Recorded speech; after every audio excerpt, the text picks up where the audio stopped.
তুমি তালাকনামা পাঠাই দিও, আমি সই করে দেবো। ওরা নিয়ে যান,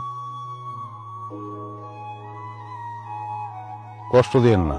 আমার হাতটা ছাইড়াও আপনার হাত ধরছে, আপনার হাতটারেও যোগ্য মনে করছে। এই ভালোবাসাটা তো অপমান করা যাবে না। আমার হাতটা কোনোদিন ছেড়েন না। আমি আপনার কথা দিতেছি, আমি সুলতানারে কখনো এক ফোঁটা কষ্টও দিব না। আর আমার মৃত্যুর আগ পর্যন্ত আমি কোনোদিন সুলতানারে ছাইরাও যাব না।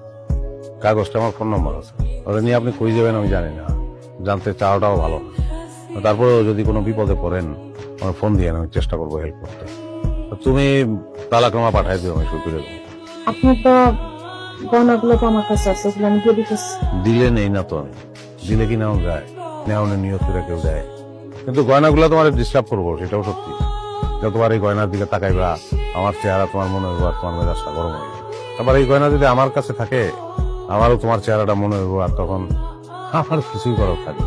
সলিউশন একটাই হইতে পারে, গয়নাগুলি বেচে দিও, বেচে টাকাগুলো গরিবদের দিয়ে দিও, বা কোনো চিন্তা নাই। আজকে আমি নিজেও বুঝতেছি আপনি আসলে অনেক ভালো একটা মানুষ। আপনি আমার জন্য মায়া বাড়ায় না, খুব খারাপ জিনিস মায়া। মায়া মানে মিথ্যা। প্রবাসী তো দুঃখ অর্জন করার অভ্যাস হয়ে গেছে। যেই দেশে থাকি মরুভূমি, 40 তলার উপরে থাকি, কি সাজাই না গুছাই না পরিপাটি একটা শহর, আলো ঝলমল শহর, ঝকঝকে তকতকে। ভালো লাগে না, কারণ হুক না, রস নাই। রস আমার এই দেশে মনে জ্যোৎস্নার মায়া নাই, বৃষ্টির কান্দন নাই। 40 তলার বারান্দায় বসে চোখ বন্ধ করে দেখি বৃষ্টির কান্দন, জ্যোৎস্নার মায়া। তাহলে যারা বাবার কবর, মাথার কাছে একটা আমলকি গাছ, বাড়ির উঠান, গাটলা বান্ধে না পানা ভরা পুষ্করণী। সেই পুষ্করণীর ঘাটলায় বসে একটা মেয়ে চাউল দিতেছে। মেয়েটা তুমি। যাওয়া ঠিক আছে তোমার কাছে?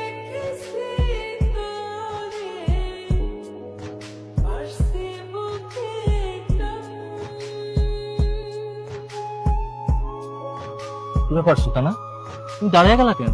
আমি তোমার লগে যাবো না তুহিন। কি কইতাছো? যাইবা না কেন? তুহিন, মানুষ তো মানে খুব ভালোবাসে, তার ভালোবাসার সাথে আমি বেইমানি করতে পারবো না। তুমি জানো কিছুদিন আগে আপু অনেক অসুস্থ ছিল, হার্টের অপারেশন করা লাগছে। এই মানুষটা সবগুলো টাকা দিছে। আমার কাছে নতুন ঘরটা দেখতেছো, এই ঘর করার সময় যা টাকা লাগছে সব এই মানুষটা দিছে। বিয়ার পরে আমার যখন যা লাগতো, আমার লেখাপড়ার খরচ, আমার পরীক্ষার খরচ, সবকিছু এই লোকটা দিত। তাছাড়া মানুষটা সারা জীবন প্রবাসে থাইকা নিজের পরিবারের মানুষের জন্য, কাছের মানুষের জন্য কষ্ট করে গেছে, কিন্তু বিনিময় কিছু পায় নাই। আমি তার স্ত্রী, সে আমার সুখের জন্য আরেকজনের হাতে পর্যন্ত আমাকে তুইলা দিল। এই মানুষটারে যদি আমি ছেড়ে চলে যাই, আমার আমার অনেক বড় পাপ হইব। এত বড় পাপ আমি করতে পারবো না। তাছাড়া কারণ আমি কষ্ট দিয়ে কেউ কখনো সুখী হতে পারে না। এমন একটা নিরীহ ভালো মানুষের মনে কষ্ট দিয়া তুমি আমি কোনোদিন সুখী হতে পারবো না। সুলতানা, আমি তোমার অনেক ভালোবাসি। তোমার বিয়ার আগে আমি তোমার যখন ভালোবাসার প্রস্তাব দিছি, তুমি বারবার আমার ফিরিয়ে দিছো, কিন্তু আমি কোনোদিন তোমার জোর করি নাই, বিরক্ত করি নাই। কেন করি নাই জানো? কারণ আমি সব সময় চাইছি তুমি ভালো থাকো, তুমি সুখে থাকো।